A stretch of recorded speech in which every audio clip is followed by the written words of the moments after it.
Do you see the UFC ever allowing biological males to compete against biological females?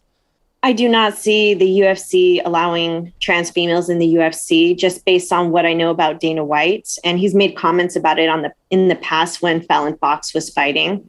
Fallon Fox actually fought my old college teammate and best friend, Ashley Evans Smith. And she even said publicly and to me privately that the power difference was very real. Yeah. It was like fighting a man. And that's completely unfair. And she was the only person to beat Fallon Fox, but that's because her skill level was that much higher. Right. Another fighter that fought Fallon, Tamika Brents, was saying, I'm very strong for a woman, but I was definitely overpowered. She had her skull broken.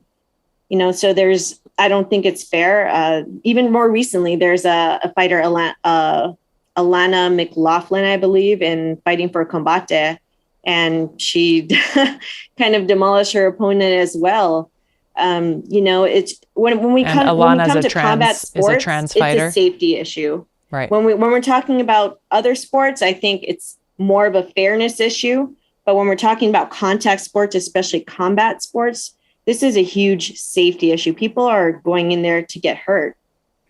People are going in there to hurt their opponents. And, right. When you have an advantage, it puts people's safety at an unfair risk.